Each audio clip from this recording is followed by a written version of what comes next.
আর বর্তমানে ইসলামের যে শব্দটা নিয়ে সবচেয়ে বেশি ভুল ধারণা আছে সেই শব্দটা হলো জিহাদ। এ ব্যাপারে শুধু অমুসলিমদের ভুল ধারণা আছে তা নয়, এই জিহাদ শব্দটা নিয়ে এমনকি মুসলিমদের মধ্যেও অনেকে ভুল ধারণা পোষণ করে। অনেক লোকই ভাবে যে কোনো যুদ্ধ যদি মুসলিমরা করে থাকে, যে কোনো কারণে হোক, সেটা ক্ষমতার জন্য হোক, নিজস্ব লাভের জন্য হোক, সেটা টাকার জন্য, সেটাই হচ্ছে জিহাদ। মুসলিমরা যে যুদ্ধে অংশগ্রহণ করে, হোক সেটা ক্ষমতার জন্য, নিজস্ব লাভের জন্য বা টাকার জন্য, সেগুলো জিহাদ নয়। জিহাদ একটা আরবি শব্দটা এসেছে জাহাদা থেকে, যার অর্থ চেষ্টা করা, যার অর্থ সংগ্রাম করা।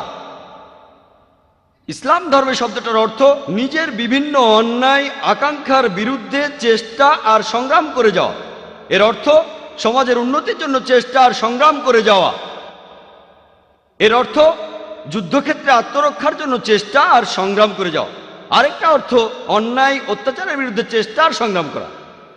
জিহাদ শব্দের অর্থ চেষ্টা আর সংগ্রাম করা। যদি কোনো ছাত্র পরীক্ষায় পাশ করার জন্য চেষ্টা আর সংগ্রাম করে যায়, তার অর্থ সে জিহাদ করছে। তাহলে জিহাদের অর্থ চেষ্টা আর সংগ্রাম করা। অনেক অমুসলিম আছেন, তারা জিহাদের অনুবাদ করেন, বাংলায় বলেন পবিত্র যুদ্ধ। দুর্ভাগ্যজনকভাবে অনেক তথাকথিত মুসলিম বিশেষজ্ঞ এমনকি তারাও বলে থাকেন জিহাদ হলো পবিত্র যুদ্ধ। পবিত্র যুদ্ধের আরবি, যদি আপনি পবিত্র যুদ্ধ শব্দটার আরবি করেন, সেটা হারবুম মুকাদ্দাসা।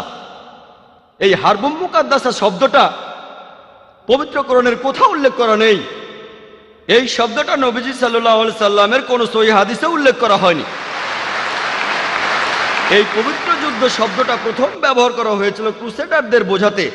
যখন এই ক্রুসেডাররা খ্রিস্টান ধর্মের নামে হাজারো নিরীহ মানুষ হত্যা করত, তখন তারাই এর নাম দিয়েছিল পবিত্র যুদ্ধ।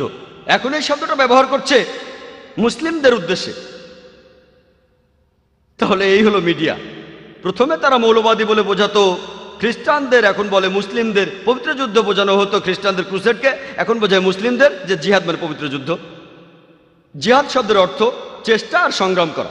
প্রত্যেক মুসলিমেরই দায়ী হওয়া উচিত। আমাদের নবীজি বলেছেন, সহিহ বুখারীতে উল্লেখ করা হয়েছে, বাল্লিগু আন্নী ওয়ালাউ আয়া, প্রচার করো যদি একটি মাত্র আয়াত জানো।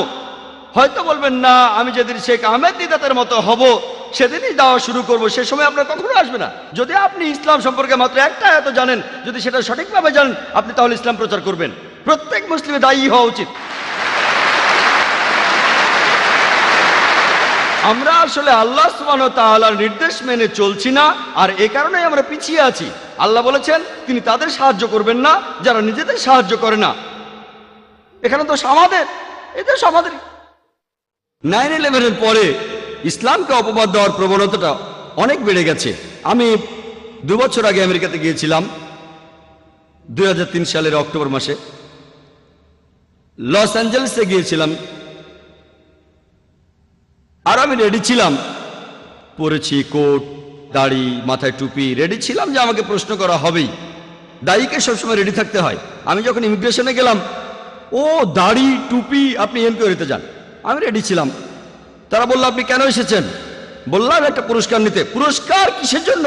বললাম মানবতার জন্য পুরস্কার। লস অ্যাঞ্জেলেসে একটা সংস্থা ছিল আমেরিকায়, তারা আমাকে পুরস্কারটা দেবে। কেন, আপনি কি করেছেন? আমি বললাম, আমি সত্যকে ছড়িয়ে দেই। আপনাদের যিশু নিজেই বলেছেন, সত্যকে খুঁজে বেড়াও আর সত্যই তোমাকে মুক্ত করবে। আমিও এভাবে সত্যকে ছড়িয়ে দেই। আমি মিথ্যে বলিনি, আমি একজন দায়ী। আমি দ্বীনুল হককে ছড়িয়ে দেই, এটাই সত্যের ধর্ম। তারপর তারা আমাকে বিভিন্ন রকম প্রশ্ন করতে লাগলো। কাস্টমসে যাওয়ার পর তারা আমার ব্যাগ খুললো, সেখানে আমার ভিডিও ক্যাসেট দেখলো, জিহাদ অ্যান্ড টেররিজম। তারপর প্রশ্ন করলো, আপনি কি জিহাদে বিশ্বাস করেন? বললাম হ্যাঁ। এমনকি যীশু খ্রিস্ট নিজেও জিহাদে বিশ্বাস করতেন, তিনিও চেষ্টার কথা বলেছেন, আমিও চেষ্টায় বিশ্বাস করি। যিশু যা বলেছেন আমিও সেটা বিশ্বাস করি, সবাইকে চেষ্টা করতে হবে। না না, আপনি কি যুদ্ধ করায় বিশ্বাস করেন? বললাম, এই কথাটা বাইবেলে উল্লেখ আছে, বুক অফ এক্সোডাসে 22 নম্বর অধ্যায়ে আপনাকে যুদ্ধ করতে হবে। বাইবেলে উল্লেখ করা আছে বুক অফ এক্সোডাসের 32 নম্বর অধ্যায়ে যুদ্ধ করতে হবে। বুক অফ নাম্বারসের 31 নম্বর অধ্যায়ে যুদ্ধ করো।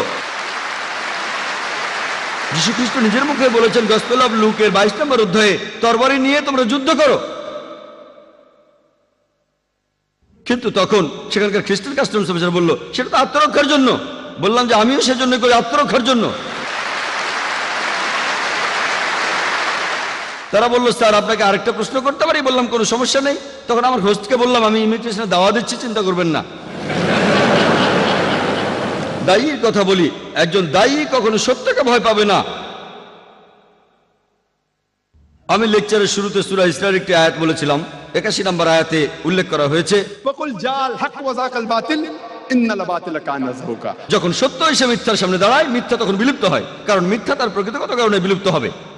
আর আলহামদুলিল্লাহ 9/11-এর পরে নিয়মের বেশ কড়াকড়ি হয়েছে, কাস্টমসে কড়াকড়ি হয়েছে। তবে আলহামদুলিল্লাহ 9/11-এর পরে আমি গিয়েছি আমেরিকায়, কানাডায়, ইংল্যান্ডে, অস্ট্রেলিয়ায়, মালয়েশিয়ায়, সিঙ্গাপুরে। আমার কাছে 10 বছরের আমেরিকান ভিসা আছে, ইংল্যান্ডের 5 বছর, কানাডার 2 বছরের ভিসা। আলহামদুলিল্লাহ সুম্মা আলহামদুলিল্লাহ। তারপরেও আমি আমার কথাগুলো স্পষ্টভাবেই বলি। যখন লেকচার দিতে যাই বলি লেকচার দিতে এসেছি, যখন সত্য প্রচার করতে যাই বলি সত্য প্রচার করতে এসেছি।